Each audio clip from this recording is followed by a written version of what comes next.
ஷாሎም. கர்த்தருடைய நாமம் மகிமைப்படுவதாக. கர்த்தருக்குள் பிரியமானவர்களே, வேத வசனம் இப்படியாக சொல்கிறது.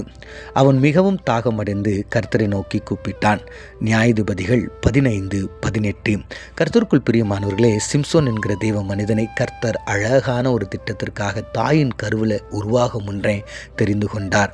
ஆம் பிரியமானவர்களே, சிம்சோனை கொண்டு அநேக காரியங்களை கர்த்தர் நடத்தினார், செய்தார். ஒரு கழுதையின் தாடை எலும்பை எடுத்து அநேக ஆயிரங்களை, அதாவது அவருடைய சத்துருக்களை அவர் கொன்று குவித்தார் என்று இந்த வேத வசனம் நமக்கு தெளிவுபடுத்துகிறது.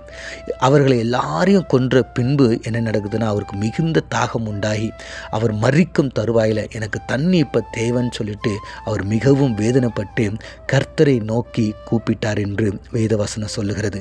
ஆம் பிரியமானவர்களே, உடனே கர்த்தர் என்ன பண்ணுறாருன்னா, அங்கே லேகியலில் உள்ள ஒரு பள்ளத்தாக்கை ஆண்டவர் அவனுக்காக ஏற்படுத்தி அந்த இடத்திலிருந்து தண்ணீர் அவருக்கு குடிக்க ஆண்டவர் சித்தப்படுத்துகிறார். ஆம் பிரியமானவர்களே, அந்த தண்ணீரை குடிச்சிட்டோன்னே அவருக்கு நல்ல ஒரு பலன் கிடைத்து மீண்டும் அவருடைய ஜீவனை அவர் பெற்றுக்கொள்ளுகிறார்.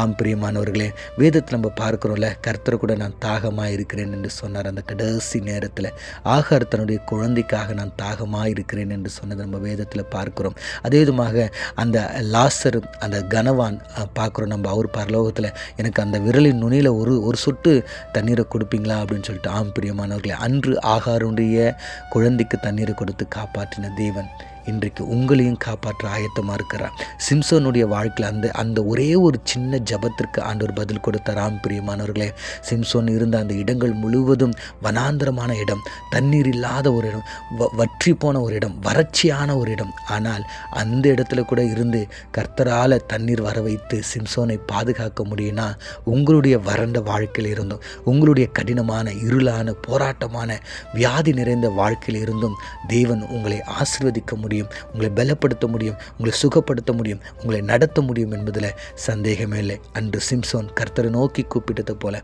நாமும் எந்த நிலையிலும் கர்த்தரை நோக்கி நாம் கூப்பிடும் பொழுது கர்த்தர் நமக்கு பதில் தருகிறார். கண்களை மூடி நாம் ஜெபிப்போம். எங்களை அதிகமாய் நேசிக்கிற எங்கள் பரலோக தகப்பனே, நாங்கள் வாசித்து தியானித்த அந்த வேத வசனத்தின் பிரகாரம் ஆண்டவரே, சிம்சோன் ஆண்டவரே தாகத்தால் மரிக்கும் நிலையில் உம்முடைய சமூகத்தை நோக்கி பார்த்து கர்த்தரே எனக்கு உதவி செய்யுங்கன்னு சொல்லிட்டு கேட்கும் போது ஆண்டவரே, நீங்கள் பள்ளத்தாக்குகளில் இருந்து ஆண்டவரே தண்ணீரை ஓடி வர செய்து அவனுடைய தாகத்தை நிரப்பி அவனை உயிர் பெற செய்த தகப்பன், எங்களுடைய வாழ்க்கையிலும் ஆண்டவர் வறண்டு போன நிலையில் நாங்கள் உம்மை நோக்கி கூப்பிடும் பொழுது எங்களையும் உயிர்ப்பிக்க முடியும் என்பதை விசுவாசித்து உம்முடைய சமூகத்தை நாட எங்களுக்கு உதவி செய்யும்படியா இயேசுவின் மூலம் ஜெபிக்கிறோம் நல்ல பிதாவே, ஆமேன்.